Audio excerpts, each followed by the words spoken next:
अंतःस्रावी संस्थान इसको बोलते हैं, हिंदी वाले विद्यार्थी अच्छे से जानते हैं। एंडोक्राइन होता क्या है कि जब हम पढ़ते हैं, हमने पहले पढ़ा है कुछ चीजों को जिसमें हमने वर्ड यूज किए थे, कुछ एंजाइम्स यूज किए थे, है ना। एंजाइम्स यूज किए थे, कहीं जगह कहीं भी कभी कभी कहीं पर हमने हॉर्मोन्स यूज किए थे, ऐसा कुछ यूज किया था ना हमने, हॉर्मोन्स अथवा एंजाइम्स, ऐसा कुछ वर्ड यूज किया था हमने। तो जब हमने इनको देखा अच्छे से, तब हमें समझ में आया कि इनको जो रिलीज करता है ना, वो कोई ना कोई ग्लैंड्स या कोई ना कोई ऑर्गन से रिलीज होती है। ये सारी की सारी एंजाइम्स भी कोई ना कोई ऑर्गन से रिलीज हो रही है, कहीं ना कहीं एंजाइम्स भी कहीं ना कहीं, हार्मोन्स भी कहीं ना कहीं ऑर्गन विशेष से रिलीज हो रहे हैं। जो होर जो ये दोनों के दोनों रिलीज होते हैं, उन ऑर्गन्स को हम क्या देते हैं, एक इकट्ठा नाम क्या देते हैं, ग्लैंड, पर्टिकुलर ग्लैंड अथवा ऑर्गन का नाम दे देते हैं हम उसको। जैसे मैं ये कहूं पेनक्रियास एक ग्लैंड है, वो आपका हार्मोन सिक्रेट करती है, इंसुलिन वगैरह, है ना। या मैं ये कहूं पिट्यूटरी आपकी एक ग्लैंड है जो आपका कुछ ना कुछ काफी सारे हार्मोन सिक्रेट कर रही है, जो भी सिक्रेशन होगा उसको आप ग्लैंड नाम दे सकते हैं। जैसे मैं ये कहूं सबसे बड़ी ग्रंथि लीवर, आपकी ग्लैंड है एक लीवर, ऑर्गन भी नाम दे देते हैं हम, है ना। ग्रंथि भी है आपका, ये यही आपकी ग्लैंड भी है, क्योंकि सिक्रेशन करती है। लीवर किसका सिक्रेशन करती है, ब्लड का, या यूरिया क्या था वो, किस क्या बनाती है लीवर, वेरी गुड, यूरिन या सलाइवा, बता दो भाई बोल करके कोई। मेरी बात तो सुन रही है आप लोगों को, आदमी राखी जी, मेरी आवाज आ रही है आपके पास? ओम, जी सर आ रही है। अच्छा, आपके पति हंस रहे हैं, सरिता जी के पति हंस रहे हैं भाई, बहुत बढ़िया, ठीक है, तो हंसते रहिए, ठीक बात है। ठीक है, तो राखी जी के पास आवाज आ रही है, राखी जी ने जोर से बोल के बता दिया अपने को, ठीक है। तो एंजाइम और हार्मोन्स तो ग्लैंड्स होती है अपने शरीर में, है ना। तो लीवर भी एक ग्लैंड है, पेनक्रियास भी एक ग्लैंड है, जो भी सिक्रेशन करेगा वो सारी सारी ग्लैंड है, सिंपल सी बात। अब ये ग्लैंड्स जो होती हैं, ये इनके पुत्र क्या है ना, इनके ये पैदा किसको करते हैं, इसके आधार पर ये ग्लैंड आगे फिर दो भागों में बढ़ जाती है, सभी ग्लैंड्स, ठीक है। जो ग्लैंड आपके एंजाइम्स को पैदा करे, है ना, या हार्मोन्स को पैदा करे, उसके अनुसार अलग अलग होगी, ठीक है। तो एंडोक्राइन ग्लैंड आपकी क्या सिक्रेशन करती है, आपको याद होगा, एंडोक्राइन ग्लैंड्स आपकी सारी की सारी, हम क्या पढ़ रहे हैं, पहले तो ग्लैंड्स देखते हैं। ग्लैंड्स होती हैं, ग्लैंड्स कितनी हो सकती है, ग्लैंड्स आपकी मोटे तौर पर तीन प्रकार से होती है, ठीक है। तीन प्रकार से कौन सी होती है सरिता जी, बता दीजिए ना। एक तो आपकी एंडोक्राइन ग्लैंड होती है, ठीक है। एक एक्सोक्राइन ग्लैंड होती है, एक्सोक्राइन, ऐसा कुछ तो कुछ होता है ना, एक्सोक्राइन ग्लैंड होती है ना। चलो एक्सोक्राइन को मैं पहले लिखता हूं, शुभ माना जाता है, एक्सोक्राइन को अगर हम पहले लिखते हैं ना तो शुभ होता है, ठीक है, तो शुभ कार्य करते हैं हम। तो एक्सोक्राइन आपकी पहले है, एक्सोक्राइन ग्लैंड, फिर एंडोक्राइन ग्लैंड भी होती है, एंडोक्राइन ग्लैंड, और इन दोनों का मिला जुला रूप होता है एक मिक्स मिक्स्ड ग्लैंड होती है, ठीक है। तीन होती हैं, हाँ जी। ये आलू उबालने शुरू कर दिए क्या पीछे से?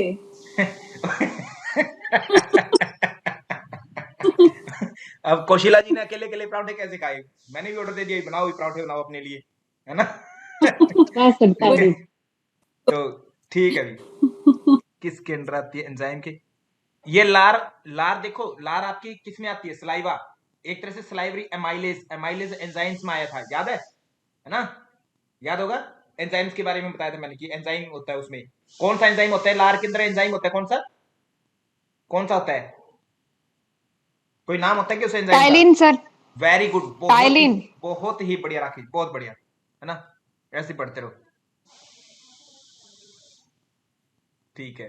कौशिला जी आप वाले परांठे जब तक आएंगे वो बासी हो जाएंगे ना, इसलिए मैं सोचता हूँ यही बना लूं ना, आपसे कुछ और चीज मंगवा लूंगा मैं, मेरे जूते फटे हुए हैं वो भेज दो, वो बासी नहीं होंगे, हैं। शर्ट वगैरह की कमी आ रही है, वो बासी नहीं होगी, वो भेज देना, ठीक है। ओके चलो भाई, एक्सोक्राइन एंडोक्राइन मिक्स्ड ग्लैंड, तीन ग्लैंड होती है अपनी, ठीक है। एक्सोक्राइन जो ग्लैंड होती है वो ई एक्स से बनी है, एग्जिट वर्ड से बनी है, ठीक है। एंडोक्राइन ग्लैंड होती है वो अंदर, अंदर वर्ड इसमें सेंस आ रही है ना, याद रखने के हिसाब से बता रहा हूं, ताकि आप कभी जिंदगी में ना पजल ना हो इस चीज के लिए। बाकी तो आप रट लेंगे, याद है, ये सभी को पता ही है, जिन विद्यार्थियों को याद नहीं होता, जो पजल हो जाते हैं उनके लिए। एंडो है ना, अंदर की सेंस आ रही है, अंदर की बात आ रही है इसमें, है ना। इसमें ई एक्स लग गया, एग्जिट, मतलब जो एग्जिट करवाएगी चीज को। मिक्स्ड में तो दोनों का कार्य करेगी, ठीक है। होता क्या है कि कुछ ग्लैंड्स ऐसी होती है हमारे शरीर में जो कोई ना कोई जूस सीक्रेट बना रही है या कोई एंजाइम्स वगैरह बना रही है। जैसे हमने डाइजेशन में पढ़ा था कि हमारी जो पेनक्रियाटिक ग्लैंड है वो पेनक्रियाटिक जूस बनाती है ना। हमारी गैस्ट्रिक ग्लैंड्स होती हैं वो अपनी गैस्ट्रिक जूस बनाती हैं। लीवर भी एक कोई ना कोई जूस बनाता है, बाइल जूस जिसको हम बोलते हैं, ठीक है। लार अपना कुछ एंजाइम बना रही है जिसको हम टाइलिन बोलते हैं। ऐसे करके हमने बहुत सारे पढ़े थे। एक एंजाइम छोटी आंत पैदा करती, छोटी आंत इंटेस्टाइनल जूस में पाया जाता था। एक एंजाइम पाया गया था, ई से नाम था उसका नाम याद है किसी को भी? कौशिला जी आप ही बता दो, है ना। इंटेरोकाइनेसिस। वेरी गुड, ये पक्का अपने वो होंगे, प्रतिभा पाटिल जी होंगे पक्का, है ना। ये पक्का प्रतिभा जी होंगे, क्योंकि प्रतिभा जी के अलावा और किसी को नहीं पता होता। प्रियंका जी को तो बिल्कुल भी नहीं पता इस चीज का। ये पक्का प्रतिभा जी होंगे। तो बहुत बढ़िया प्रियंका तोमर जी, ठीक है। तो इसलिए मैं प्रियंका तोमर जी से पूछता हूँ। कुछ लोगों को ऐसा लगता है कि मैं प्रियंका तोमर से ना पूछूंगा ना, प्रतिभा जी से पूछ लूं। तो ऐसा प्रतिभा जी, ऐसा इसलिए मैं आपसे पूछता नहीं हूँ, ठीक है। क्योंकि प्रियंका जी को सब पता है, इसलिए मैं पूछता हूँ प्रियंका जी से। खैर, आगे ही बात कर रहे हैं। तो एक्सोक्राइन ग्लैंड जो होती है वो एग्जिट करवाती है किसका, जूस अथवा एंजाइम्स ऐसे बनाएगी। एंडोक्राइन ग्लैंड होगी वो क्या करवाती है, आपके हॉर्मोन्स वगैरह को बनवाती होती है, ठीक है। और एक ऐसी ग्लैंड होती है जो दोनों का काम करती है, आपके जो एंजाइम्स को भी बनवाएगी और हॉर्मोन्स को भी निकालेगी। मतलब जो आपके एक्सोक्राइन वाला भी पार्ट काम करेगी, एक्सोक्राइन वाले भी कार्य करवा देगी, और एंडोक्राइन वाला भी काम करवा देगी। ऐसा ही बात होगा, ठीक है। इसके आगे अगर हम और देखें तो जो ये जो ग्लैंड्स होंगी, जितनी भी ग्लैंड होती है, मान लीजिए एक्सोक्राइन एंडोक्राइन कोई भी ग्लैंड है, तो उसके अंदर क्या है, उसके अंदर छोटी छोटी सेल्स है, ठीक है। ये मान लीजिए एक ग्लैंड है कोई, ये जो मैंने बनाया, इस ग्लैंड से कुछ ना कुछ सीक्रेशन हो रहा है, सीक्रेशन हो रहा है। जब ये सीक्रेशन किसी पाइप के थ्रू, है ना, किसी पाइप के थ्रू ऐसे इकट्ठा होकर के और कहीं ना किसी टारगेट ऑर्गन पर जाता है या टारगेट सेल्स पर जाता है, टारगेट ऑर्गन विशेष पर जाता है, ठीक है। किसी पाइप के थ्रू होता हुआ ऐसे जाता है। तो ये क्या करवा रहा है, अपने एक सेल है, एक ऑर्गन है, वो दूर जाकर के किसी ऑर्गन पर बौछार करवा रहा है किसी पाइप के थ्रू। और पाइप्स को शरीर में हम पाइप ना बोलकर क्या बोलते हैं, डक्ट बोलते हैं, ठीक है। तो मतलब एक्सोक्राइन जो ग्लैंड है वो आपकी डक्ट फुल होती है, मतलब इसमें डक्ट्स होती है ना, डक्ट होती हैं, ठीक है। जैसे पेनक्रियाज में हमने देखा था, पेनक्रियाटिक जूस कैसे जा रहा था, पेनक्रियाटिक डक्ट से जा रहा था। और कहां पर जाता था, छोटी आंत के अंदर, छोटी आंत के अंदर एक स्थान था, वहां पर पहुंचता था। प्रतिभा पाटिल जी आप बता दीजिए इस बात का उत्तर, कहां पर जाता था Pratibha ji? Ampulla of Vater. Very good. ये रुचिका जी या कौन है, कृष्णा जी? इतना आप लोग कैसे पढ़ते हो, इतना जबरदस्त, बहुत ही जबरदस्त पढ़ते हो भाई। मुझे डर लगने लग गया आप लोगों से, है ना। मैं भूल गया था इसलिए मैंने पूछा आप लोगों से, बहुत बढ़िया। खैर, तो ये क्या हुआ अपना, एम्पुला वेटरल पेनक्रेटिक डक्ट से क्या जाता है, पेनक्रेटिक जूस जाता है। और उसमें और क्या मिल जाता है, आपका लीवर वाली कॉमन बाइल डक्ट भी उसके साथ मिल जाती होती है ना। हिपेटो पेनक्रेटिक डक्ट एक हो जाती है, दोनों मिलकर के एक नाम कहलाती है, हिपेटो और पेनक्रियाटिक। हिपेटो मतलब जो कॉमन बाइल डक्ट है वो वाली, और पेनक्रिया से जो आ रही है आपकी वो pancreatic duct. Hepato pancreatic duct कहां पर जाती है, आपके छोटी आंत के एम्पुला ऑफ वेटर में जाती है। एम्पुला ऑफ वेटर किस आंत का पार्ट है, छोटी आंत का, बड़ी आंत का? छोटी आंत का। छोटी आंत में किस जगह का पार्ट है? छोटी आंत के 3 पार्ट है। डियोडिनम सर। वेरी गुड, बहुत ही बढ़िया भाई, बहुत बढ़िया, है ना। आप लोगों से बच के रहना पड़ेगा मुझे, बहुत बढ़िया, जबरदस्त पढ़ रखे हैं। कौन है आपके टीचर? बहुत बढ़िया पढ़ाते हैं। ये उनकी फीस पूरी देना भाई, है ना, हो सके ज्यादा देना इनाम के तौर पर, इतना अच्छा पढ़ाते हैं आपको। बहुत बढ़िया, ठीक है। तो आगे, हाँ, एक्सोक्राइन जो है जूस एंजाइम सीक्रेट किया, एग्जिट करवाया, इसलिए इसको हमने एक्सोक्राइन किया। अब कुछ ग्लैंड्स ऐसी हैं जिसके अंदर छोटी छोटी सेल्स हैं, वो सेल्स सीक्रेशन करेगी, उनके पास पाइप नहीं है, तो वो क्या करती है, ब्लड क्योंकि फ्लो हो रहा है पूरे शरीर में, वेन्स के थ्रू फ्लो हो रहा है, तो इसने सीक्रेशन किया अपने हार्मोन्स, और ये वेन या आर्टरी कोई जा रही थी, है ना, उसके अंदर अपना ब्लड के अंदर अपना सारा का सारा मिला दिया, है ना, सीक्रेशन, हार्मोन्स मिला दिए। और हार्मोन जो जाकर कहां पर गए, टारगेट ऑर्गन कोई भी था वहां पर जाकर के इन्होंने टारगेट कर दिया, कोई काम करवा लिया अपने से, जो भी अपने को करवाना था। जैसे एड्रेनलिन कुछ सीक्रेट कर देती है ना, फाइट या फ्लाइट, अपने को भाग जाना है या लड़ना है, किसी से मुक्का मार देना, किसी के मुंह पर गुस्से में, है ना, तो वो वाली सारी सिचुएशन वो ब्लड में। कहने का मतलब एंडोक्राइन ग्लैंड्स होती है, ये अपना सीक्रेशन किस में करती है, ब्लड में करती है। इनके पास कोई डक्ट नहीं होती, इसलिए इनको हम एक नाम और क्या देते हैं, डक्ट लेस ग्लैंड, ठीक है। तो आपको ये प्रश्न पूछा गया है यहां से, इस चार्ट में से आपसे 4 से 5 प्रश्न ऑलरेडी बन चुके हैं मित्रों, ये ध्यान रखेंगे, ठीक है। इस चीज को ध्यान से देखेंगे। इसमें क्या है, एक्सोक्राइन ग्लैंड क्या सीक्रेट करवाती है, एंजाइम्स को। एंडोक्राइन क्या करवाती है, हार्मोन्स को। क्लियर है, कोई दिक्कत नहीं। अब और एंडोक्राइन ग्लैंड के पास क्योंकि अंदर ही अंदर सीक्रेशन कर देती है, इनके अंदर ही अंदर कर दिया, तो इनके पास क्योंकि पाइप नहीं है दूर जाकर के सीक्रेट नहीं करी, अंदर ही अंदर सीक्रेट कर दिया और सीधा ब्लड में, इनके आसपास कोई आर्टरी वगैरह वेन वगैरह कोई जा रहा था, ब्लड में सीधा सीक्रेट कर देती है। तो आपसे स्टेटमेंट के रूप में प्रश्न पूछा जा सकता है कि एक्सोक्राइन ग्लैंड वे हैं जो डक्ट्स में सीक्रेशन करती है एंजाइम्स या जूस का। क्लियर। एंडोक्राइन ग्लैंड वे हैं जो अपने हार्मोन्स को, एंडोक्राइन हमेशा ही हार्मोन्स निकालेगी, ये भी ध्यान रखेंगे। एंडोक्राइन ग्लैंड से जब भी निकलेगा क्या निकलेगा, हार्मोन्स ही निकलेगा। ठीक है। एक्सोक्राइन ग्लैंड से जब भी निकलेगा कोई जूस अथवा एंजाइम्स के फॉर्म में ही निकलेगा कोई ना कोई, इतनी बात भी क्लियर है। और वो किसी न किसी डक्ट के थ्रू होते हुए एक ऑर्गन पर जाएगा। और एंडोक्राइन ग्लैंड क्योंकि अंदर ही अंदर सीक्रेशन करते हैं, इनके पास पाइप तो है ही नहीं, कोई डक्ट तो है ही नहीं, तो ये सीधा किसमें मिला देती है, ब्लड में। अब ब्लड जहां जहां पर जाएगा वहां पर घूम जाता है पूरे शरीर में। ठीक है, हार्मोन्स। ठीक है, एंडोक्राइन ग्लैंड्स के थ्रू। और इनमें डक्ट नहीं होती इसलिए इनको डक्टलेस ग्लैंड कहते हैं। क्लियर है। अब कुछ ग्लैंड्स ऐसी होती हैं जो कि दोनों यूज हो, जिसमें दोनों चीजें होती हैं आपकी, वो कौन सी होती है आपकी, मिक्स्ड वाली ग्लैंड होती है, जिनको हम मिक्स्ड बोलते हैं। ठीक है, मिक्स्ड ग्लैंड। मिक्स्ड में कौन आ गई, जो कि आपके डक्ट भी होंगी, जिनमें डक्ट लगी भी होंगी और डक्ट नहीं भी होंगी, डक्ट लेस भी होंगी। ठीक है, जैसे कि फॉर एग्जांपल पेनक्रियास। पेनक्रियास जो ग्लैंड है आपकी, वो कौन सी ग्लैंड है, वो एकमात्र ऐसी ग्लैंड है कि जिसमें डक्ट है भी और नहीं भी। क्लियर है, कोई दिक्कत नहीं है ना किसी को।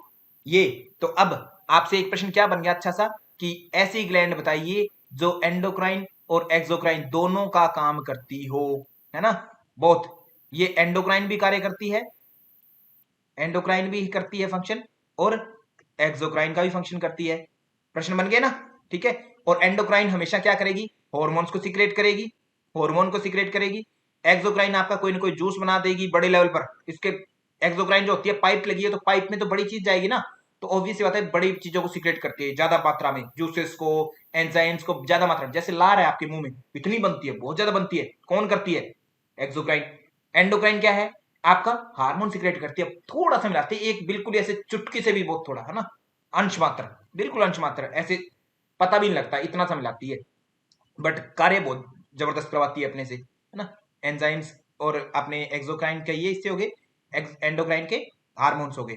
और एंडोक्राइन जब सीक्रेट करती है तो एंडोक्राइन में क्या है आपकी, पाइप नहीं लगी हुई, तो इसको हम क्या बोलते हैं, डक्टलेस। पाइप्स को, छोटी छोटी पाइप्स को हमारे शरीर में डक्टलेस बोलते, डक्ट बोलते हैं। ठीक है, तो डक्ट नहीं है तो डक्टलेस हो गई, और एक्सोक्राइन में डक्ट्स होती हैं। ठीक है, डक्ट्स होती है, इनके इनमें जो एंजाइम्स निकलता है वो डक्ट्स के थ्रू जाता है। तो ए एंड आर की फॉर्म में प्रश्न पूछा जाए, ऑब्जेक्टिव स्टेट में पूछा जाए, है ना, ऑब्जेक्टिव फॉर्म में पूछा जाए, या जैसे ही पूछा जाए आपसे मिलान करने के लिए पूछा जाए तो क्लियर कर लेंगे, कोई दिक्कत तो नहीं होगी, किसी को नहीं होगी। हाँ, सभी ने बोल दिया, डन, बहुत बढ़िया। तो पेनक्रियाज का हिंदी में नाम क्या है, जो विद्यार्थी हिंदी के, अग्नाशय। ठीक है, इनके नाम भी बता देता हूँ। डक्ट का मतलब वाहिनी बोलते हैं, वाहिनी जो वाहन के रूप में कार्य करती है, जैसे बस है वो वाहिनी है, यात्री वाहन करती है ना, यात्रियों को लेकर के जाती है। ऐसी डक्ट्स जो है वो कोई हार्मोन्स को, एंजाइम्स को लेकर के जाती है। बट एंडोक्राइन जिनको अंतःस्रावी कहते हैं, है ना, अंतःस्रावी, अंदर ही अंदर स्त्राव कर देती है अपने, और फिर वो ब्लड में मिला देती है, सीधा ब्लड के थ्रू जाता है, गति करता है। एक्सोक्राइन क्या करती है, अपने ग्लैंड है एक पास में, है ना, ग्लैंड से दूर जाकर के सीक्रेशन होता है पाइप के थ्रू, एग्जिट दूर जाकर के होता है, तो दूर जाकर के होता है, एक्सोक्राइन बोलते हैं। इनमें डक्ट्स होती हैं। ठीक है, ये ब्लड में अपना सीक्रेशन नहीं करती। क्लियर है बात, कोई दिक्कत नहीं है। फॉर एग्जाम्पल अगर देखें तो आपकी एक्सोक्राइन के एग्जाम्पल क्या क्या हो जाएंगे, आपके जितनी भी सलाइवरी ग्लैंड है, सलाइवरी ग्लैंड, सलाइवरी ग्लैंड कितनी थी, सलाइवरी ग्लैंड, है ना, कितनी थी, 3 है सर। वेरी गुड, 3 पेयर थी। हाँ, सलाइवरी ग्लैंड 3 पेयर थी, तो 3 पेयर में कौन कौन सी थी, 3 पेयर्स में कौन कौन सी ग्लैंड थी, पैरोटिड, सबलिंगुअल, सबमैंडिबल, सबलिंगुअल, सबलिंगुअल और सबमैंडिबुलर, सबमैंडिबुलर। ठीक है, ठीक है, ये ग्लैंड थी, लेफ्ट राइट दोनों दो दो निकलती है, तो इसलिए हम इनको क्या कहते हैं, जोड़े के रूप में इनको देखते हैं हम, ऐसा ही था। ठीक है, इसमें कोई दिक्कत नहीं है, किसी को संदेह नहीं है। पैरोटिड, सबलिंगुअल और सबमैंडिबुलर 3 ग्लैंड थी, 3 पेयर्स के रूप में पाई जाती है सलाइवरी ग्लैंड। आपकी बात क्लियर रही। अब इसमें नई बात और क्या है, अपने को एक प्रश्न मुझे पूछना है कि अब ये बताइएगा इसमें से कि आपका जो क्या बोलते हैं हम उसको, स्टेनसन्स डक्ट एक वर्ड होता है, स्टेनसन्स डक्ट, वो किस ग्लैंड से जुड़ा होता है, स्टेनसन्स डक्ट, डक्ट का मतलब क्या है, कोई एक इनमें से ग्लैंड है जिनके से एक पाइप जुड़ी हुई है, एक पाइप जुड़ी हुई है, ठीक है, उस पाइप का नाम है स्टेनसन डक्ट। उस पाइप के थ्रू सिक्रेशन होता है, कहां पर, मुख में होता है, लार का, ठीक है। वो कौन सी ग्लैंड से जुड़ा हुआ है?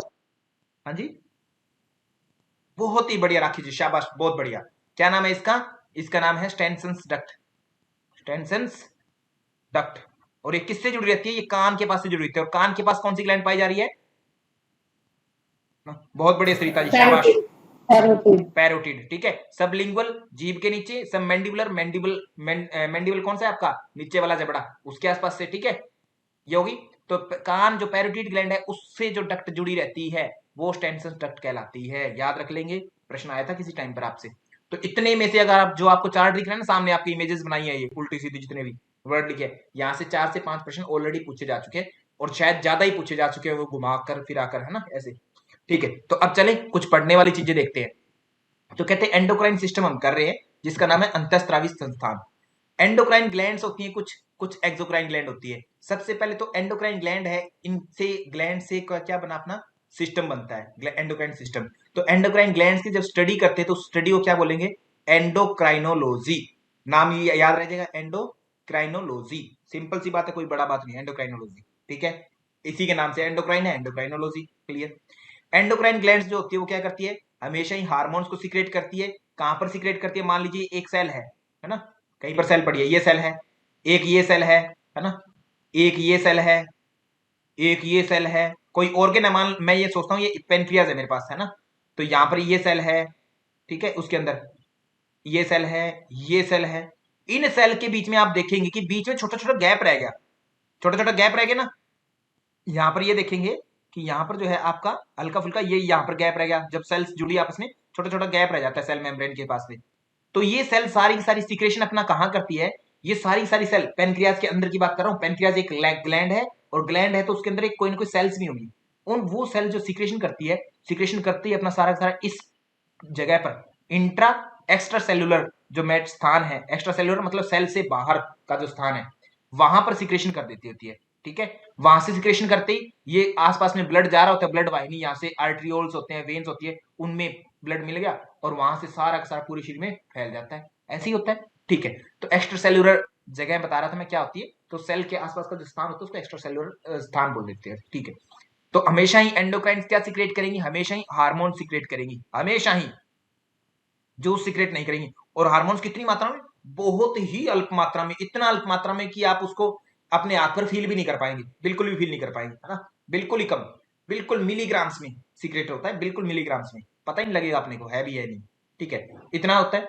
और ये हार्मोन सीधे कहां पर जाते हैं? ब्लड में जाते हैं। कोई डक्ट के थ्रू जाते हैं क्या? नहीं, इसलिए इनको हम क्या बोलते हैं? डक्ट नहीं होती तो डक्टलेस ग्लैंड बोलते हैं। ये बात हम कर चुके हैं क्लियर, इसमें तो कोई दिक्कत नहीं है, ठीक है। Okay, very good Dharmendra ji, बहुत बढ़िया, आप बहुत अच्छे से जानते हैं चीजों को। कौशिला जी बहुत बढ़िया, ठीक है। तो एंडोक्राइन बात हुई, मैं करवा चुका हूं पहले ही। फिर एक्सोक्राइन की बात करें तो एग्जिट जो करवाती है, जिनमें पाइप लगी होगी बहुत लंबी लंबी, जो अपना स्त्राव किसी अंग में नलियों के द्वारा पहुंचाएंगी। ये हम बात करके आए ना अभी पीछे 2 मिनट पहले बात की है, वही सेम चीज है कि जिनमें पाइप्स लगी होंगी, डक्ट्स लगी होगी छोटी छोटी, वो एक्सोक्राइन ग्लैंड होगी। और ये क्या प्रोड्यूस करेंगी? ये सारी की सारी या तो एंजाइम बनाएंगी, कोई ना कोई एंजाइम प्रोड्यूस करेंगी, मतलब सीक्रेट करेगी, या जूस बनाएगी, है ना। और बड़ी मात्रा में बनाते होते हैं जूसेस वगैरह, बहुत बड़े लेवल पर बनते होते हैं। बड़े लेवल का मतलब ग्राम से लेकर के लीटर तक बनते होते हैं, ठीक है। इनमें कौन कौन सी ग्लैंड आ गई? स्वेट, पसीना कितना निकलता है? हद से ज्यादा निकलता है ना, स्वेट ग्लैंड होगी। सलाइवा कितना निकलता है? हद से ज्यादा निकलता है, मुंह 24 घंटे अपना गीला ही रहता है, सलाइवा हो गया। पेनक्रियास से पेनिक्रेटिक जूस कितना निकलता है? बहुत लेवल पर निकलता है ना, सारा दिन निकलता ही रहता है, जब भी खाया पेनिक्रेटिक जूस निकला, खाने को पचा दिया, ऐसे ही। लीवर से बाइल जूस कितना निकलता है? बहुत निकलता है, अच्छा खासा। तो सारे के सारे एक्सोक्राइन ग्लैंड होगी, सिंपल सा नाम है, याद रह जाएगा ना। कभी दिमाग में पजल हो जाओ ना एग्जाम में कि स्वेट ग्लैंड किसमें? स्वेट तो शायद सर सीधा निकलते। पहली बात तो पसीना क्या आपके खून में मिलता है? कभी नहीं मिलता। खून पसीने की कमाई बोली जाती है ना। तो पसीना शरीर से बाहर निकल जाता है, शरीर से बाहर निकलता है, वो आपके खून में मिलता नहीं है ना। तो जो खून में नहीं मिलता वो सारे सारे आपके या तो जूस फॉर्म में या एंजाइम फॉर्म में। तो स्वेट ग्लैंड आपकी क्या होगी? एक्सोक्राइन। और बहुत ज्यादा बड़े लेवल पर मिलेगा वो हमेशा ही एक्सोक्राइन ही बनाएगी, इन्हीं के पास है इतनी क्षमता। ये एंडोक्राइन सुतारी अंदर ही अंदर रहती है छोटी छोटी, है ना, और थोड़ा थोड़ा सीक्रेट करती रहता है हार्मोन्स, पर काम बड़ा लेवल का करवाती है। किसी का माइक कौन है? सरिता जी आपका ही माइक कौन होगा पक्का, और आप ऑफ कर लीजिए, नहीं तो देख लीजिए, हिसाब लगा लो आप, है ना। ठीक है, बहुत बड़े। सरिता जी डर गए, माइक ऑफ कर लो। अच्छा किया नहीं क्या अभी तक? भाई डर जाओ सरिता जी, माइक ऑफ कर लो अपना। खैर चलो आगे शुरू करते हैं। तो हार्मोन्स की बात होगी। हाँ, एक्सोक्राइन की बात करें तो एक्सोक्राइन हमेशा डक्ट्स होती है इनके थ्रू, और इनमें जो सिक्रेशन होगा वो बड़े बड़े लेवल पर होगा। Sweat gland, salivary gland, pancreas, liver वगैरह वगैरह ये हो जाएंगी। क्योंकि इनमें डक्ट्स होती हैं इसलिए इनको डक्ट ग्लैंड बोलते हैं। मतलब वाहिकामय, हिंदी में बोले तो वाहिकामय, मतलब वाहिका सहित वाहिनियां होती है इनमें, ठीक है। उसके साथ इनमें और देखें तो अपना जैसे मिल्क निकलता है मेमोरी ग्लैंड से, तो मिल्क माँ के दूध पीते हैं तो वो मिल्क भी एक्सोक्राइन ग्लैंड से निकलता है। स्वेट पसीना भी, एंजाइम्स भी। ईयर वैक्स की बात करें तो मतलब कान से जो मैल निकलता है ना अपना, है ना, तो वो भी एक कहीं ना कहीं कान में कुछ ग्लैंड्स होती है उनके थ्रू निकलता है ईयर वैक्स भी, ठीक है। सलाइवा की बात करें तो ये भी अपना जो एक्सोक्राइन का ही एक पार्ट है, ठीक है। इनकी स्टडी को एंडोक्राइन की बात कर रहे हैं, मेनली हमें एंडोक्राइन ही पढ़ना है, तो एंडोक्राइन की स्टडी को क्या बोलते हैं? एंडोक्राइनोलॉजी। क्लियर है? एंडोक्राइन और एक्सोक्राइन में भेद आपको पता लग गया। यहां से भी आपके 4 से 5 प्रश्न समझ लो बन गए, ठीक है। इन फ्यूचर या पास्ट में तो कम से कम बने ही है बहुत से, इन फ्यूचर भी बनेंगे। क्लियर है? एक्स्ट्रा सेल्यूलर, आदरणीय धर्मेंद्र जी, जब आप जवाब दे रहे थे ना मुझे जल्दी जल्दी लिख करके कि सर ये पेनक्रियाज की ऐसी नई सेल्स प्रोड्यूस करती है, पेनक्रियाटिक जूस वगैरह, तो ऐसे तब मैं आपको एक बात बता रहा था कि मान लीजिए मेरा ये पेनक्रियाज है। पेनक्रियाज में पेनक्रियाज में पहली बात तो दोनों काम होते हैं आपके, ठीक है। क्या होते हैं? एक तो एंडोक्राइन भी काम करता है, एक्सोक्राइन भी काम करता है। हम बात करें केवल एंडोक्राइन की अभी। तो पेनक्रियाज में कुछ सेल्स पाई जाती हैं, है ना। एक सेल ऐसी पाएगी, एक सेल ऐसी पाएगी, सेल ऐसे है, ऐसे है, ऐसे है, ऐसे है, ऐसे है, ऐसे है, ऐसी हमेशा किसी भी ऑर्गन में सेल्स ऐसी रहेगी ना। तो उनके आसपास का जो एरिया है ना, ये खाली है एरिया यहाँ पर, ठीक है। जब सेल जुड़ी, ऐसा इमेजिन कीजिए कि आपने 10-12 फुटबॉल को जोड़ दिया, एक फुटबॉल जोड़ दी, दूसरी फुटबॉल जोड़ दी, तीसरी फुटबॉल भी जोड़ दी, ये फुटबॉल भी जोड़ दी, ये भी जोड़ दी, ऐसे जोड़ दी, सेल ऐसी तो जुड़ी होंगी। तो इनके बीच में गैप रह गया। अब यहाँ पर ये गैप रहा ना छोटा छोटा, ये यहाँ सेल मेम्ब्रेन के आसपास छोटा छोटा गैप रह जाता है। तो ये जो सेल्स होती है ये सिक्रेशन अंदर है इनके पास कुछ ना कुछ क्षमता, ये सारी मिलकर के कुछ ना कुछ सीक्रेट करिए। तो कहां पर डालेंगे? ये जो रेड एरिया है ना, इसको हम एक्स्ट्रा सेल्यूलर बोलते हैं। सेल के बाहर extra extra extra cellular, cell से एक्स्ट्रा जो चीज है, मतलब सेल नहीं है, सेल से एक्स्ट्रा चीज है, बाहर की जगह डाल दिया। ये डलता डलता डलता सारा इकट्ठा होता जाता है, बहुत सारा, है ना, बहुत सारा इकट्ठा हो जाता है। जैसे एक पानी की बूंद आती है ऊपर से, आसमान से, बादल से, तो कुछ नहीं होता। बट जो सारी की सारी हजारों लाखों बूंदे आ जाती है तो एकदम से बाढ़ तक के हालात बन जाते होते हैं ना। तो सेम ऐसे ही है कि एक एक सेल जो है यहाँ की, मान लीजिए एक बूंद सीक्रेट किया हार्मोन, ठीक है, तो लाखों सेल्स है यहाँ पर, अरबों सेल्स है, वो सारी सीक्रेट करेगी, तो हार्मोन्स बड़े लेवल पर आ जाएगा। मतलब मिलीग्राम से नहीं आएगा, इतना मत सोचना कि बाढ़ आ जाएगी उससे, बहुत लेवल पर। तो ये जो सेल के बाहर का पदार्थ जगह है ना, इसको हम एक्स्ट्रा सेल्यूलर स्थान बोलते हैं। डन है धर्मेंद्र जी? बहुत ही बढ़िया, धर्म की जय ये हो। मैं, हैं? वाहिका मैं जो है ना, मैं क्या चीज है? मय हिंदी में बोलते हैं जी, हिंदी में ना मैंने किसी बुक में देखा था, वाहिका मय मतलब वाहिका के साथ में, है ना, वाहिका युक्त, युक्त, इसका अर्थ निकलेगा युक्त, वाहिका मय, ठीक है। ब्रैकेट में तो जो लिखा है ग्लैंड्स लिखा है, तो ग्रंथि होना चाहिए वैसे, नहीं? अरे वाह क्या बात है। तो देखो भाई, ये सरिता जी है ना, गलतियां बहुत पकड़ते हैं, बहुत बढ़िया। तो सरिता जी स्पेशल गलतियां निकालने के लिए है, ये मत सोचना आप लोग की पढ़ने के लिए आते हैं सरिता जी ना, केवल गलतियां निकालने के लिए आते हैं सरिता जी, ये ध्यान रखना है। और मैं इन पर गर्व महसूस करता हूँ, स्पेशल, ठीक है। मैं इनको पढ़ाना नहीं चाहता क्योंकि मुझसे बड़े हैं ये, मैं इनको पढ़ा भी नहीं सकता कभी, केवल कि बच्चा गलतियां कर रहा है तो माता जी आप देखते रहिए मुझे, है ना, गलतियां ना हो। तो धन्यवाद आपका, बहुत बहुत धन्यवाद आदरणीय सरिता जी, है ना। आप इतना बोलते हो, मेरे हस्बैंड के भी कान खड़े हो जाते हैं, क्यों? सुनते हो बड़े ध्यान से। अच्छा अच्छा, तो मतलब इससे क्या नेगेटिव इफेक्ट है या क्या है पॉजिटिव है इसका? नहीं नहीं नहीं, वो एंजॉय करते हैं। अच्छा एंजॉय करते हैं, चलो अच्छी बात है। देखा, एक साथ दो दो बच्चे पढ़ते हैं देखो मेरे से, है ना, और वो मुझसे बड़े बड़े। ठीक है। ठीक है, तो आपके पतिदेव को नमस्कार, उनके श्री चरणों में प्रणाम। ठीक है, तो चलिए कक्षा शुरू करते हैं। हाँ जी, तो वाहिका में ग्रंथि है ना, डक्ट युक्त होती है, ठीक है। तो कमेंट बॉक्स भी स्टडी का हिस्सा है सर, थोड़ा डाइवर्ट हो गए, सॉरी। अच्छा, कमेंट बॉक्स भी स्टडी का हिस्सा, हाँ धर्मेंद्र जी अच्छी बात है। देखो, एंगेज रहना जरूरी है। आप लोग अब यहाँ पर लेट गए और देख रहे हो, स्क्रीन को देख के जा रहे हो, दिमाग में कुछ चल रहा है, तो गलत बात है। अच्छी बात है कि एंगेज रहते हो, कोई बच्चा गलती निकाल रहा है, अच्छी है ना, कोई कमेंट कर रहा है, कोई आप में से बोल के बता रहा है, तो अच्छी बात है, एंगेज रह रहे हैं हम, और यही जरूरी हिस्सा है हमारे। अगर वैसे ही हम सुनते गए तो वो तो आपके पास बुक्स भी पड़ी है, यूट्यूब इतना भरा पड़ा है, सुनते रहिए, कोई दिक्कत ही नहीं है, है ना।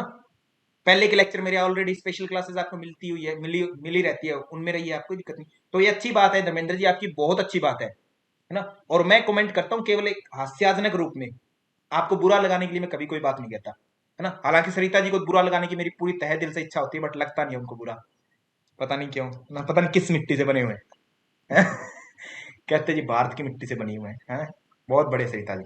ठीक है, तो अगली बात करते हैं हम, तो एंडोक्राइन ग्लैंड्स पर आते हैं। बात क्या कर ली हमने एंडोक्राइन ग्लैंड की बात, एक छोटी सी बीच में बात और कर लेते हैं। मैंने कहा कि एंडोक्राइन जो है आपकी, एंडोक्राइन ग्लैंड वो क्या सीक्रेट करती है, हमेशा ही हार्मोन सीक्रेट करती है। ये बात तो क्लियर है, एक प्रश्न बन गया आपका, हार्मोन ही सीक्रेट करेगी। दूसरा, अब ये हार्मोन है क्या चीज, हार्मोन जितने भी होते हैं 90% है ना, 99 भी बोल दूं मैं, तो प्रोटीन्स ही होते हैं असल में, प्रोटीन्स का ही रूप होता है, ठीक है। अलग अलग प्रोटीन मिलकर के हार्मोन होते हैं। और इसमें क्या रहता है, आपके कार्बोहाइड्रेट भी पाए जाते हैं, कई बार कार्बोहाइड्रेट से भी बनते हैं, बट फैट नहीं रहता, ये ध्यान रखें, ठीक है। कार्बोहाइड्रेट भी होते हैं, इसलिए क्योंकि प्रोटीन का सूत्र क्या है, प्रोटीन में क्या क्या पाया जाएगा, कार्बन पाया जाएगा, नाइट्रोजन पाया जाएगा, ऑक्सीजन पाया जाएगा, हाइड्रोजन पाया जाएगा, ऐसे कुछ होगा, है ना। और कार्बोहाइड्रेट में भी क्या होगा, कार्बोहाइड्रेट में भी कार्बन होगा, ऑक्सीजन होगा, हाइड्रोजन होगा, ये होगा। तो इन तीनों में क्या पाया गया, क्योंकि इन तीनों में ही कार्बन पाया गया, तो इसलिए इनको हम कार्बन पाने के कारण कार्बनिक कंपाउंड अथवा ऑर्गेनिक कंपाउंड बोल देंगे। ऑर्गेनिक कंपाउंड, ऑर्गेनिक कंपाउंड किसको बोल रहे हैं ऑर्गेनिक कंपाउंड, हम हार्मोन्स को बोल रहे हैं। प्रोटीन कार्बोहाइड्रेट ये तो है ही है कार्बनिक ऑर्गेनिक कंपाउंड, तो इस क्योंकि ये इनसे बने होते हैं, इन्हीं का ही स्वरूप है दूसरा, तो इसलिए हम हार्मोन्स को ही बोल रहे हैं ऑर्गेनिक कंपाउंड अथवा कार्बनिक कंपाउंड। या हिंदी में मैं बोलूं कि ये हिंदी में क्या बोलते हैं इसको, कार्बनिक यौगिक या ऑर्गेनिक को क्या बोलते हैं हिंदी में, क्या बोलते हैं जी, कार्बनिक पदार्थ सर।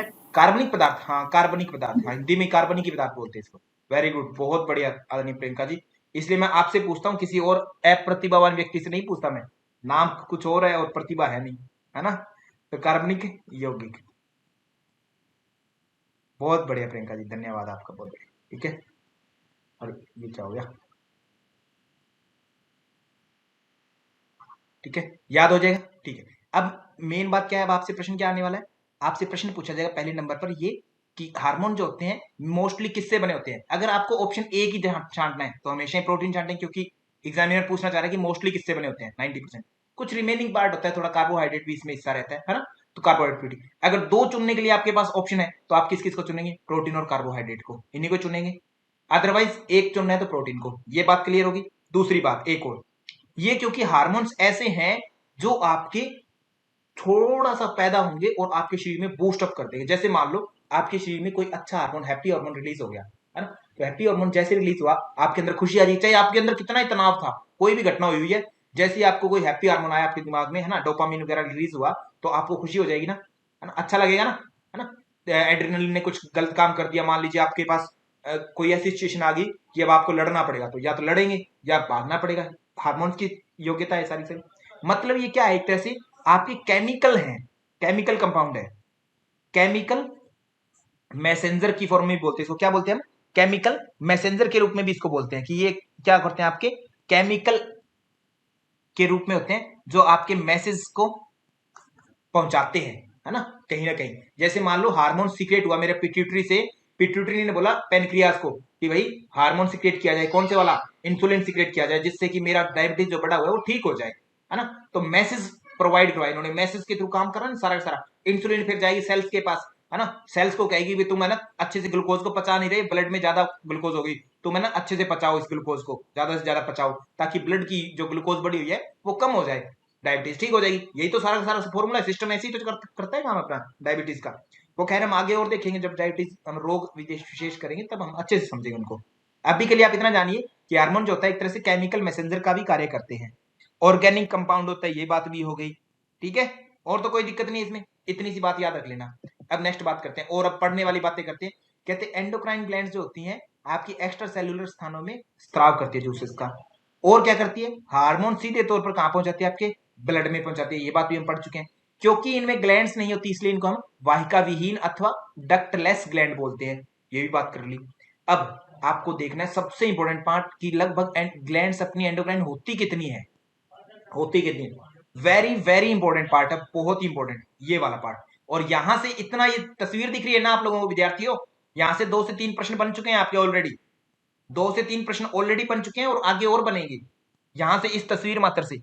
सर हार्मोन को केमिकल मैसेंजर भी कहते हैं। हाँ जी योगा फिट ट्यूबर जी, हार्मोन्स को केमिकल मैसेंजर भी बोलते हैं। आदरणीय योगा फिट ट्यूबर जी, मुझे आपका नाम नहीं याद है, मुझे नाम तो बता दो कम से कम। मैं नाम भूल गया आपका। हाइपोथैलेमस और पिट्यूटरी एक तो नहीं है सर। नहीं धर्मेंद्र जी, हाइपोथैलेमस और पिट्यूटरी एक नहीं है, मैंने अलग अलग ही लिख रखा है, माइनस कर रखा है ना, इनमें बिछोड़ा डाल रखा है। हाइपोथैलेमस अलग है, इस दीवार के अलग, और पिट्यूटरी अलग है। तो इसका कारण देखेंगे हम।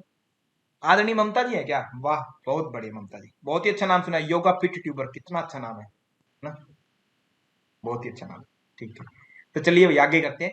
तो अपनी ये तस्वीर दिखा रहा हूं मैं, यहाँ से प्रश्न पूछे जाते हैं, प्रश्न कैसे पूछे गए वो जानना जरूरी है आपको। तो अब एक तस्वीर बना ले, आपको याद है स्पाइनल कॉर्ड है ना, अभी करके गए नर्वस सिस्टम में। स्पाइनल कॉर्ड में मैंने बताया स्पाइनल कॉर्ड का ऊपर वाला हिस्सा जैसे ही वो फोरामेन मैग्नम से अंदर की तरफ एंटर करता है आपके, तो क्या बन जाता है, ऐसे करके आपका जो मेडुला ऑब्लांगेटा बन जाता है, इस तरीके से करके मेडुला ऑब्लांगेटा बन गया, ये मेडुला हो गया आपका। ठीक है, मेडुला से ऊपर जाकर के हल्का सा पोन्स का हिस्सा बन जाता है ना, पोन्स का हिस्सा बन गया। पोन्स के ऊपर जाकर के आपका क्या होता है, यहाँ पर एक मिड ब्रेन रखा रहता है, ऐसे मिड ब्रेन होता है, मिड ब्रेन होता है। ठीक है, इतनी बात होती है। अब इसमें नई बात क्या सीखनी है अपने को, मिड ब्रेन के ऊपर मैंने बताया था कि एक और चीज रखी रहती है जिसको आप लोग क्या बोलते हैं, जिसको आप लोग बोलते हैं मिड ब्रेन को ऊपर क्या चीज रहती है, क्या नाम रहता है उसका, नाम क्या है उसका? Third ventricle. Third ventricle, very good है ना, तो थर्ड वेंट्रिकल रहता है आपका। तो इस तरीके के मैंने पॉन्स इधर बनाए ना इनके, ठीक है, तो ऐसा कुछ करके आपका क्या रहता है, थर्ड वेंट्रिकल रहता है, ऐसा कुछ रहता है हल्का सा, इससे ये थोड़ा सा नीचे की तरफ होता है। एग्जैक्टली तस्वीर आपने पहले देख ली थी, ऐसा कुछ होता है ना, ऐसा कुछ करके। तो इस थर्ड वेंट्रिकल के, ये थर्ड वेंट्रिकल है, इसका नाम थर्ड वेंट्रिकल है। इस थर्ड वेंट्रिकल के ऊपर डायनसेफेलोन होता है। डायनसेफेलोन में 3 चीजें आती है, याद होगा, डायनसेफेलोन, डायनसेफेलोन सभी को याद है, तीनों ही थैलेमस के नाम से जानी जाती है, थैलेमस के नाम से। एक केवल थैलेमस होता है, दूसरा हाइपोथैलेमस होता है, ठीक है, तीसरा एपिथैलेमस होता है। सिंपल है, वेरी गुड, बहुत ही बढ़िया ना, ठीक है, यही होता है। ओके, अब इसमें नई बात देख लो कि आपका जो ये थर्ड वेंट्रिकल है, यहां पर ये क्या है, आपका हाइपोथैलेमस है इस जगह पर। ये तो गया हाइपोथैलेमस, नाम भी लिख देता हूं साथ ही साथ, हाइपोथैलेमस। यहां पर थर्ड, ये जो है इस साइड एक लेफ्ट साइड में, एक उस साइड पीछे की साइड में है ना, इसके क्या होगा, थैलेमस लगा होगा, केवल थैलेमस होगा। एक यहां पर इसके पीछे यहां पर एक ग्लैंड होगी छोटी सी, बिल्कुल ही छोटी सी है, ये इतना डॉट बना, इतना भी नहीं है, इस डॉट से भी ये हल्का सा मैंने ये डॉट रखा ना, इससे भी कम है, इससे भी बहुत कम, बहुत ही छोटी, मतलब आपको नए के बराबर लगती है बिल्कुल ही, है ना। ठीक है, वेट उसका मिलीग्राम्स में होता है, आप देख लो कितना कितनी बड़ी होगी, है ना। ठीक है, तो पीनियल ग्लैंड होती है यहाँ पर, जिसको हम एपिथैलेमस बोलते हैं, एपिथैलेमस। बट क्योंकि हम ग्लैंड वाला पार्ट करें तो मैं नाम लिख देता हूं उसका, पीनियल होते हैं यहाँ पर, पीनियल। ठीक है, और यहां पर कौन सी ग्लैंड होती है, इसके जस्ट हाइपोथैलेमस के नीचे आपकी लटकी रहती है एक छोटी सी ग्लैंड, उसको क्या बोलते हैं, पिट्यूटरी, पिट्यूटरी ग्लैंड। मेरा यहां पर आपको चित्र बनाने का उद्देश्य एक तो ये कि आपको ये याद रहे हमेशा ही कि इसको हम ब्रेन स्टेम बोलते हैं, ये प्रश्न याद रहेगा आपको। ब्रेन स्टेम में क्या आता है आपका, मेडुला, पोन्स और मिड ब्रेन, ये तीनों ब्रेन स्टेम में आते हैं आपके। नर्वस सिस्टम का हमने अच्छे से देखा था, वहां देख लिया था इसको। और दूसरी बात अब आपको देखना है कि पिट्यूटरी जो ग्लैंड है, पीनियल ग्लैंड है, इनमें से ऊपर और नीचे कौन सी है। हमेशा ही अब आपको यहाँ तस्वीर दिख रही होगी कि पीनियल ग्लैंड, तो अगर आप लाइन देखेंगे यहाँ पर दिमाग के अनुसार मान लो, तो पीनियल ग्लैंड तो आपकी ऊपर चली गई, पिट्यूटरी नीचे है, तो सबसे ऊपर आपके शरीर में कौन सी ग्लैंड होगी हमेशा, पीनियल, फिर क्या होगी, पिट्यूटरी। ये बात याद रह जाएगी सबको, क्योंकि ऐसे अरेंजमेंट करना आया था एक बार, 2 बार आ चुका है हालांकि। कहते आप अरेंज कीजिए कि इनमें से इन 6-7 ग्लैंड का नाम दे दिया, इनको शरीर में उनकी स्थिति के अनुसार अरेंज करिए, ऊपर से नीचे तक लिखिए या नीचे से ऊपर तक लिखिए, चौथे नंबर पर कौन सी ग्लैंड है, 5वें पर कौन सी, ऐसे सारा करने आया था। तो क्या ये आपको याद रहेगा, पीनियल ग्लैंड हमेशा सबसे ऊपर रहेगी शरीर में, इससे ऊपर कोई भी एंडोक्राइन ग्लैंड नहीं है, एंडोक्राइन नहीं है।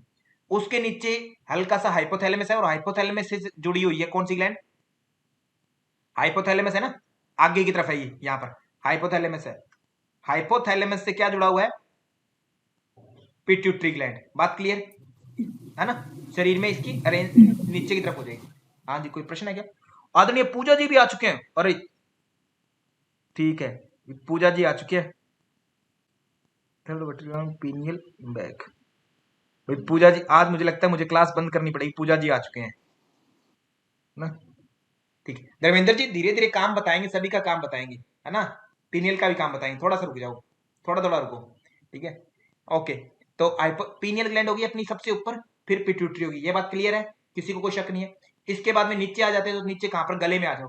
गले में देखे तो कौन सी होती है, थायराइड होगी, ऐसे ही होगा, थायराइड होगी, है ना। थायराइड के नीचे और आ जाओ, कौन सी होगी, फोर्थ नंबर पर आपकी। थायराइड के नीचे, थायराइड के जस्ट पीछे 4 डॉट होते हैं, क्या बोलेंगे, पैराथायराइड, थायराइड, ऐसे बोलेंगे। थायराइड से और नीचे आए, 5वें नंबर पर और नीचे आ गई, तो क्या होती है, कोई ग्लैंड का नाम होता है। थायराइड से थोड़ा सा नीचे आओ, कोई ग्लैंड का नाम होगा, कोई तो ग्लैंड होगी थायराइड से नीचे, क्या होती है, नाम बोलो आप, कैसे। Thymus sir. थाइमस, बहुत एड्रिनल। हाँ जी, adrenal, sir very thymus good. तो हार्ट के पास होती है। कहाँ होती है,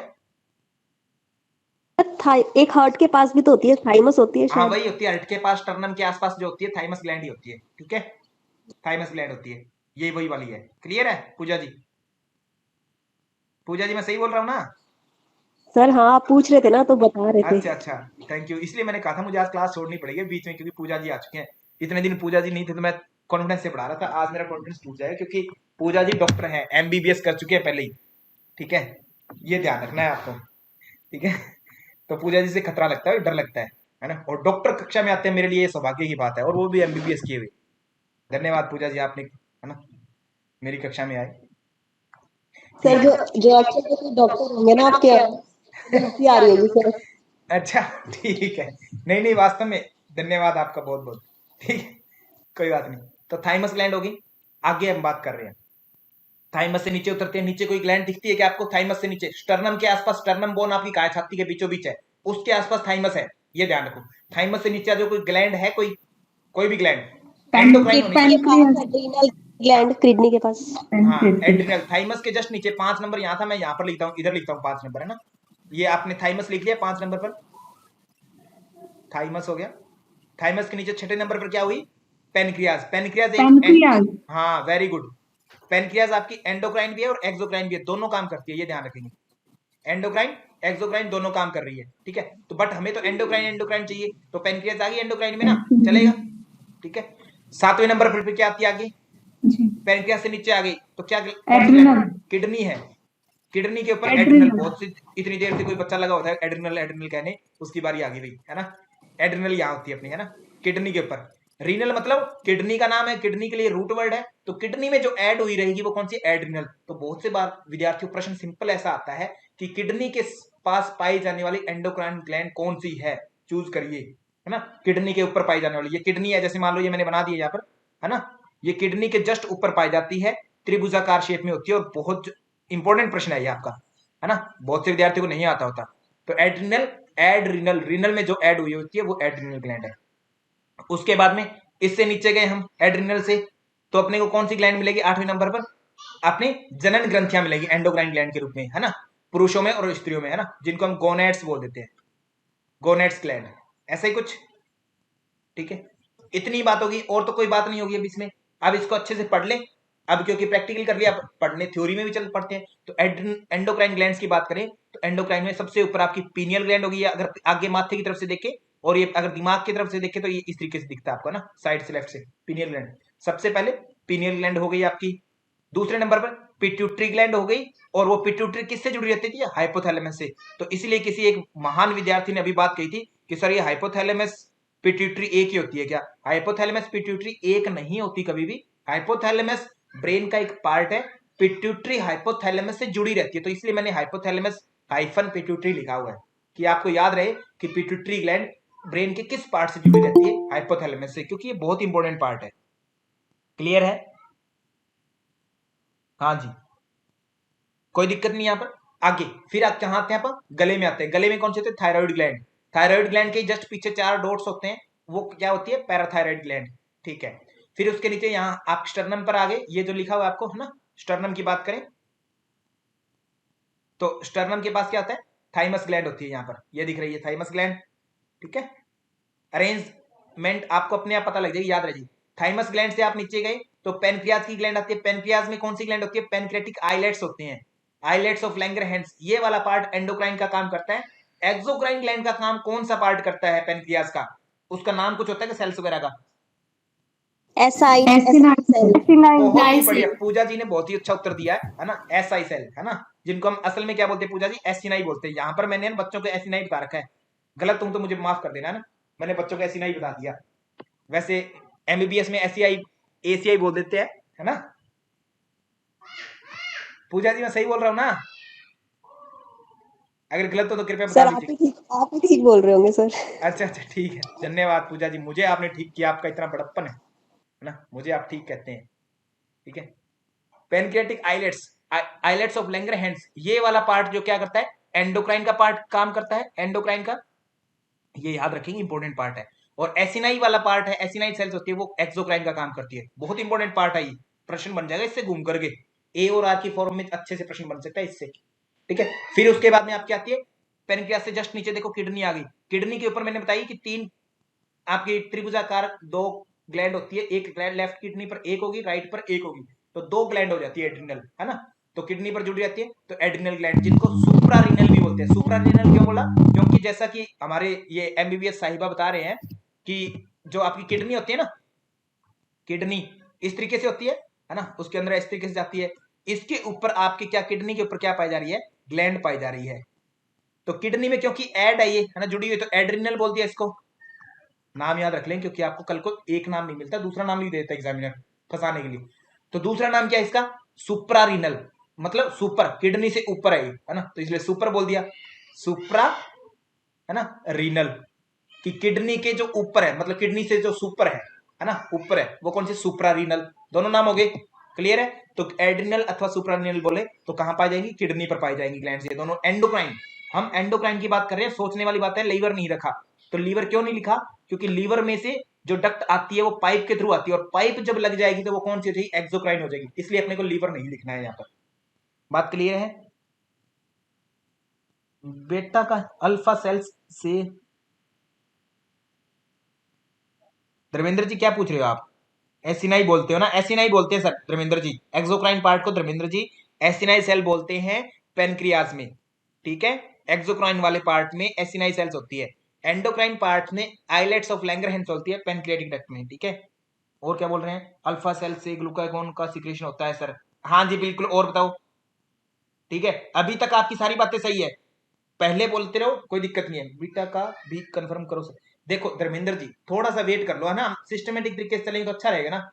अभी आगे की बातें मुझे ही नहीं पता, तो मैं कैसे बता दूं आपको? अब अल्फा मैंने नाम ही पहली बार सुना मेरे जीवन में, अल्फा क्या होता है ये, है ना। मुझे तो ये शक हो रहा है कि अल्फा की स्पेलिंग यही होती है कि, या ALFA होती है, मुझे तो ये भी नहीं पता ना। ठीक है तो क्या, सर आगे चल रहे अल्फा हैं। सेल जो बोल रहे हैं ना, ये ग्लूकागॉन रिलीज करता है अल्फा सेल। अच्छा इस अच्छा ये हाँ, तो शायद इसलिए पूछ रहे होंगे, अल्फा अच्छा सेल अच्छा, हाँ ग्लूकागॉन। हाँ, अल्फा पेनक्रियाज में होती है जी। ठीक है, तो उसमें ना हम देखेंगे, उनको अच्छे से समझ लेंगे ना, जब पेनक्रियाज पढ़ेंगे ना, हम एक एक ग्लैंड को अच्छे से करने वाले हैं मित्रों, है ना, मित्रों और पित्रों, है ना अच्छे से करने वाले हैं हम ग्लैंड को एक एक करके। तो अभी के लिए कृपया जो मैं समझा रहा हूं उस पर अगर बेस बना लिया ना हमने, तो बाकी की चीजें मुझे समझानी नहीं पड़ेंगी, मैं ये कह दूंगा ये लो समझ लो, और आप कहोगे सर समझ गए, है ना, इतनी सी बात होगी। तो योगा जी, फिट ट्यूबर ममता जी, अल्फा स्पेलिंग यही होते मुझे पता है। ठीक है, मैं आपसे मजाक कर रहा हूँ कि अभी है ना हम पेनक्रियाज के पार्ट पर नहीं पहुंचे, तो अभी हम जो करेंगे उस पर देख रहे हैं। ठीक है, उसमें सिस्टम आएगा अपना। ठीक है, बात क्लियर है? सर सबने सीरियसली ले लिया कि आपको नहीं पता अच्छा, सबने सीरियस नहीं ले लिया कि आप सब स्पेलिंग बताने लगे मुझे ठीक है, ठीक है, चलो कोई बात नहीं। ठीक है, और बताओ कुछ, और तो कोई दिक्कत नहीं है ना? ठीक है, तो हाँ, तो हम बात कर रहे थे थाइमस की, पेनक्रियाटिक की, और आगे क्या है आपका? एड्रिनल, सुप्रारिनल हो गया। उसके बाद में 8वें नंबर आपकी गोनेड्स आ गई, जिसमें ओवेरीज स्त्रियों में आती है, टेस्टिस पुरुषों में आ जाती है। ठीक है, ग्लैंड्स नीचे होगी। अब अरेंजमेंट के अनुसार ऐसे ही प्रश्न पूछा जाता है आपसे कि इन निम्न में से ग्रंथियां दी गई है, 3-4 ऑप्शन आपको दे देगा एग्जामिनर, और कहेगा इसको अरेंज करिए ऊपर से नीचे के अनुसार, तो शरीर में अरेंज कर देंगे अब अच्छे से, आराम से, कोई दिक्कत नहीं होगी ना किसी को भी। ठीक है ना?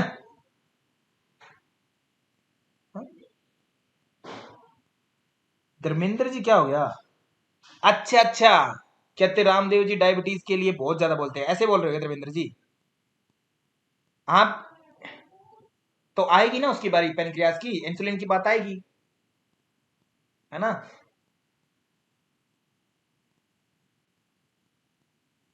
और कोई तो दिक्कत नहीं है धर्मेंद्र जी?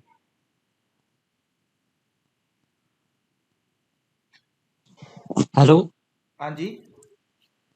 सर, ये ऊपर से नीचे की ओर ही गिनना है क्या इसको? जैसे देखो भाई, ज्ञान की बात तो यही है कि आपने इनके स्थान याद रखें, फिर एग्जामिनर आपको बोल दे नीचे से ऊपर गिन के दिखाओ या ऊपर से नीचे गिन के दिखाओ, तब आप वैसे कर लोगे, ठीक है?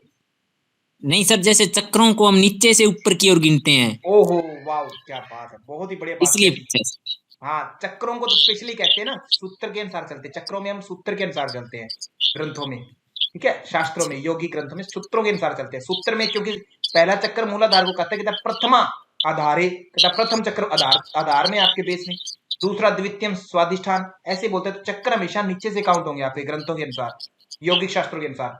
ग्रंथियां जो होती है वो आपके प्रश्न दिया रहेगा आपको कि आप एक बार तो आपका माइक बहुत होना, मेरी आवाज मेरे पास आ रही है,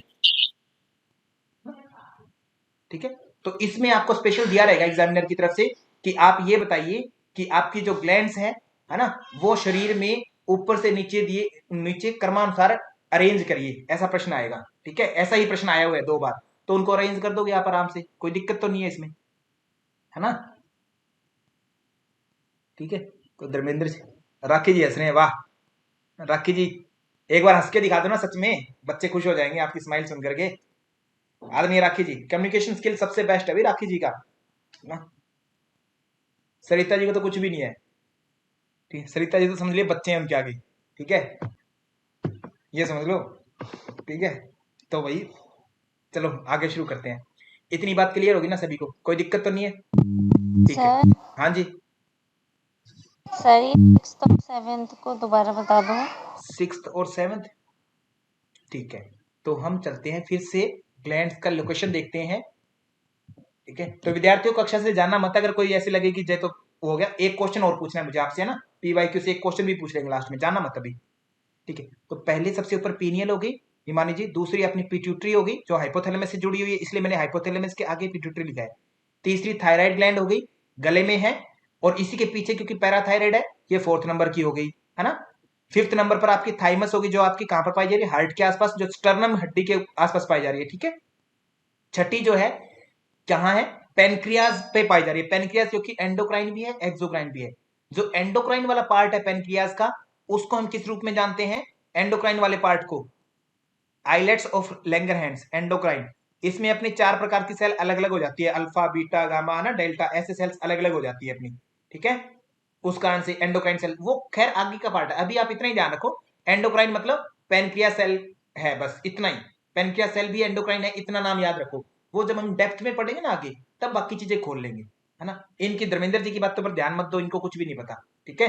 बाद में हम अच्छे से देखेंगे डेप्थ में, तब अच्छे से समझ में आएगी अपने को। अभी इतना ध्यान रखो कि पेनक्रिया जो है एक एंडोक्राइन ग्लैंड है, और वो जो कहां पर पाई जा रही है? लगभग आपके स्टमक के जस्ट नीचे ड्यूडिनम के आसपास पाई जा रही है, मतलब नाभि से थोड़ा सा हल्का सा ऊपर, आप सोच लो, इमेजिन कर लो, है ना? नाभि से 4 अंगुल ऊपर आप इमेजिन कर लो कि वहां के आसपास आपकी जो है ये पाई जा रही है adrenal, sorry, pancreatic gland, pancreas, ठीक है?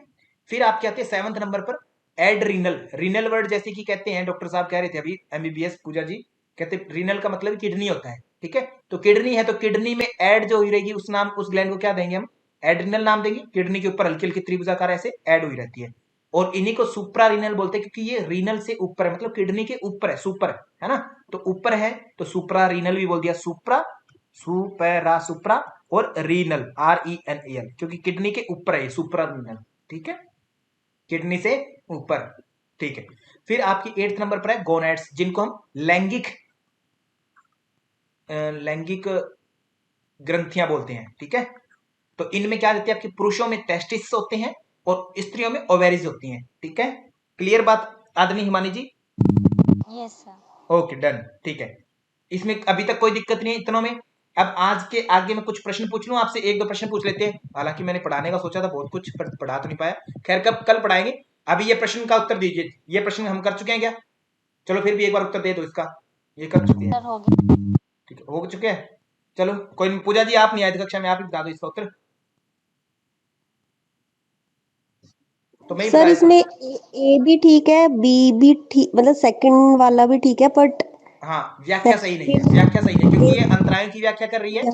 9 अंतराएं हैं, व्याधि, सत्यान, संशय, प्रमाद, आलस्य, अविरति, भ्रांति, दर्शन, अलब्ध, भूमिकत्व, अनवस्थितत्व, चित्त विक्षेपास्ते, अंतराया, अंतराय की बात कर रही है।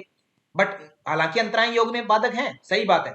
और आगे बात कही है, सहभुव को डिस्कस कर दिया आगे, कहते दुख दोर्मनस्य अंग ये मेज्यतो, भी साथ साथ में आ जाते हैं कि हाँ, श्वास प्रश्वास है ना, विक्षेप सहभुव, कहते ये साथ साथ में आते हैं। इनकी बात करती है, व्याख्या सही नहीं की। अंतरायों की बात करते हैं अगली बार में कि अंतराएं चित्त को भटकाती है, व्याधि, सत्यान आदि, तो सही हो जाता, क्योंकि वो भी चित्त को में विक्षेप लाते हैं, व्याख्या सही हो जाती। अदरवाइज अभी जो है व्याख्या ठीक नहीं है, तो अपना ऑप्शन जो है 2 हो जाएगा, राइट है, कोई दिक्कत नहीं है। नेक्स्ट प्रश्न, ये वाला प्रश्न करिए भाई, 26 लास्ट प्रश्न, ठीक है आज का। तो रीना जी बहुत ही बढ़िया, शीला जी बहुत बढ़िया, प्रतिभा जी आप भी बहुत बढ़िया, विकास जी आप बहुत बढ़िया, योगा जी, कृष्णा जी, राखी जी, धर्मेंद्र जी, है ना, आदरणीय ज्योति जी, GSPCS राजघाट से आदरणीय वीरेंद्र सर, हिमानी जी, कौशिला जी, कृष्णा जी, मणिका गुप्ता जी, पूजा जी, प्रियंका तोमर जी, राखी जी, रीना जी, संगीता जी, आदरणीय संगीता जी बहुत ही बढ़िया, है ना, मुझे जल्दी पैसे देने वाले हैं, है ना, 10 करोड़ में मेरे इनका भी योगदान होगा। तो सरिता जी, शीला जी, प्रतिभा पाटिल जी, योगा एंड यू से शिखा धमा जी, और योगा फिट ट्यूबर से आदरणीय ममता जी और आदरणीय अमनदीप जी, है ना, आदरणीय सरिता जी और उनके पतिदेव जी, है ना, सभी का कक्षा में स्वागत है, जल्दी से उत्तर दे दीजिए। तो हाँ जी, बहुत बढ़िया, एक एक उत्तर दे दिया। तो कहते हैं एक ही बात करें, क्रिया योग से क्लेश की निवृत्ति होती है, जिससे समाधि प्राप्ति होती है। तो क्लेश निवृत्त होता है, ठीक है, सही बात है, स्टेटमेंट ए ठीक है, कोई दिक्कत तो नहीं है। समाधि भी मिलती है क्रिया योग से, क्योंकि तत् स्वाध्याय ईश्वर प्रणिधानानि क्रिया योग है। और अगला ही श्लोक कहते हैं, ये कहां पर है, दूसरे अध्याय का पहला सूत्र है ये, ठीक है। फिर अगला ही सूत्र कहते हैं, अगला सूत्र क्या है, तप स्वाध्याय ईश्वर प्रणिधानानि क्रिया योग है, पहला कह दिया। दूसरा कहते हैं कि इससे, है ना, इससे क्या होता है, कोई विद्यार्थी बताएगा क्या फल है, क्रिया योग के फल क्या है। समाधि भावना हाँ, कलेश क्या होता है, करना। कहता है समाधि भावनार्थश्च, एक तो समाधि की भावना होती है, वो पहले ही हमने डिस्कस कर दिया, यहाँ पर कह दिया समाधि प्राप्त होती है, भावना का मतलब इन्होंने प्राप्ति से ले लिया, ठीक है, कोई दिक्कत नहीं, चलेगा, क्योंकि हमें तो स्टेटमेंट लमसम करेक्ट चाहिए, है ना। समाधि भाव और क्लेश तनुकरणार्थश्च, क्लेशों का तनुकरण होता है, क्लेश तनु होता है, परंतु यहाँ पर तनु न कहकर निवृत्ति दे दिया, तो अंडरस्टैंडिंग है हमारी कि इसका मतलब वही निकल रहा है, ठीक है, समझ रहे हो बात को। अब यहाँ पर अड़ मत जाना कि यहाँ पर तो निवृत्ति दिया, तनुकरण नहीं दिया, तो हम इसको गलत मानेंगे, वो वाली बात मत करना प्रिय विद्यार्थियों। मैंने पहले कहा था कि आपके जो शब्द है ना, वो अभी आप रट लेंगे, उनका यूज आपको अपने अंडरस्टैंडिंग के हिसाब से करना है। मैंने चीजें आपको पढ़ाई है सारी सारी, अब उनका यूज जो होता है आपके दिमाग से करना है कि अब आपको जरूरत किस रूप की है, इसके तनु के कौन से शब्द का अर्थ आपको यूज करना है। तो ए आपकी स्टेटमेंट सही है। दूसरी में क्रिया योग की ही बात हो रही है क्या, हाँ जी, क्रिया योग की ही बात हो रही है, देखो नीचे, ठीक है, तो मतलब मिलती जुलती ही बात होनी चाहिए। तो तप स्वाध्याय ईश्वर प्रणिधान तीनों समाधि प्राप्ति हेतु क्रिया योग के शक्तिशाली साधन है, हाँ बिल्कुल, ठीक है। पहले कह दिया क्रिया योग से क्लेश की निवृत्ति होती है, जिससे समाधि की प्राप्ति होती है, क्योंकि क्रिया योग में तप स्वाध्याय ईश्वर प्रणिधान ये 3 है जिनसे समाधि प्राप्ति होती है, और ये तीनों ही क्रिया योग की शक्तिशाली साधन है। बिल्कुल स्टेटमेंट सही लग रही है मुझे, ए और आर दोनों सही भी हैं, गलत है वो वाले ऑप्शन कभी नहीं होंगे अपने, ये कभी नहीं होते, दोनों सही है, व्याख्या भी बिल्कुल पूरी तरह से सही है, ऑप्शन एक बिल्कुल हमारा राइट हो जाएगा। किसी को कोई दिक्कत तो नहीं है ना, बिल्कुल सही, बहुत बढ़िया, सबने बहुत अच्छा उत्तर दिया है ना, बहुत ही बढ़िया।